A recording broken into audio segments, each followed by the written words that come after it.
ಅಂದಾಗ ಒಂದು access mind ಹೇಳ್ತಾ ಇದ್ದ, ಹೌದು 98 120 ಆರಿಸಿ ಬರುವಂಥ ಹೋದವ.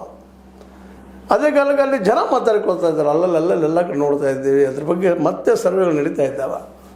ಜನ ಇಲ್ಲ 100ಕ್ಕೆ 100ರಷ್ಟು ವಿಜಯ್ ಅವರು ಈ ಸಿ ಎಮ್ ಆಗ್ತಾರೆ ಈ ರಾಜ್ಯದ್ದು, ಇಲ್ಲ ಕೊನೆಗೆ ಕಿಂಗ್ ಮೇಕರ್ ಆದರೂ ಆಗ್ತಾರ ಅನ್ನುವಂಥ ಮಾತು. ಯಾಕಂದ್ರೆ ಡಿ ಎಮ್ ಕೆನ ಸುರಿಸೋದು ಸ್ವಲ್ಪ ಕೆಲಸ ಅಲ್ಲ.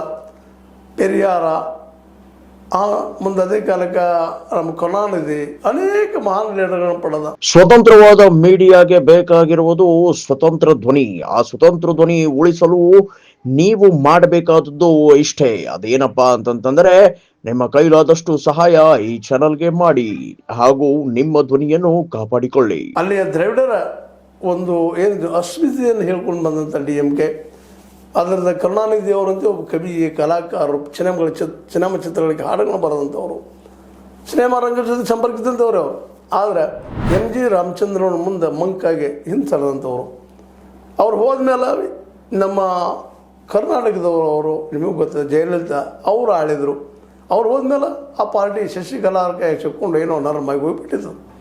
ಪಳನಿಯಪ್ಪ ಅವರು ಇವರೆಲ್ಲ ಕೂಡ ಪ್ರಯತ್ನ ಮಾಡಿದ್ರು, ಸ್ಟ್ಯಾಂಡ್ ಆಗಿದ್ರು. ಆದರೆ ಇವತ್ತು ಜಯಲಲಿತಾ ನಂತರ ಬಂದಂತಹ ಡಿ ಎಮ್ ಕೆಯ ಸ್ಟ್ಯಾಲಿನ್ ಕರುಣಾನಿಧಿಯವ್ರ ಮಗ ಇವತ್ತು ಹಿಡ್ಕೊಂಡಿದ್ದಾರೆ ಅಲ್ಲಿ ಆಡಳಿತವನ್ನು. ಇವತ್ತು ಅವರೇ ಗೆಲ್ತಾರೆ ಅನ್ನೋದು ಎಲ್ಲ ಸರ್ವೆಗಳು ಹೇಳ್ತಾ ಇದ್ದಾವೆ. ಅದರಲ್ಲೂ ಮುಖ್ಯ ಪಿ ಮಾರ್ಕ್ ಇಲ್ಲ 125, 145 ಬರ್ತಾ ಇದ್ದಾವೆ. ಮ್ಯಾಟ್ರಿಸ್ 122, 132 ಬರ್ತಾ ಇದ್ದಾರೆ. People pulse 125, 145. Chanakya studies 145 to 160. ಮುಂದೆ ಆ್ಯಕ್ಸಿಸ್ ಇಂಡಿಯಾ ಅದಂದು ಹೇಳಿದೆ 92 to 110 ಬರ್ತದೆ ರೀ ಅಂತೇಳಿ. ಅಂದ್ರೆ ಹೆಚ್ಚು ಕಡಿಮೆ ಎಲ್ಲ ಸಮೀಕ್ಷೆಗಳು ಈ ಡಿ ಎಮ್ ಕೆಯ ನಮ್ಮ ಸ್ಟಾಲಿನ್ ಆರಿಸಿ ಬರ್ತಾರೆ ಅನ್ನುವಂಥ ಮಾತನ್ನು ಅಲ್ಲಿ ಪಬ್ಲಿಷ್ ಮಾಡ್ತಾ ಇದ್ದಾರೆ. ಅದರಿಂದ ಒಂದು ಮಾತ್ರ ವಿಜಯ್ ಅವ್ರು ಗೆಲ್ತಾರೆ ಅಥವಾ ಕಿಂಗ್ ಮೇಕರ್ ಆಗ್ತಾರೆ ಅನ್ನುವಂಥ ಮಾತನ್ನು ಈ ಆ್ಯಕ್ಸಿಸ್ ಮೈ ಇಂಡಿಯಾ ಹೇಳಿದೆ. ಆದರೂ ಆಗ್ಬೋದು.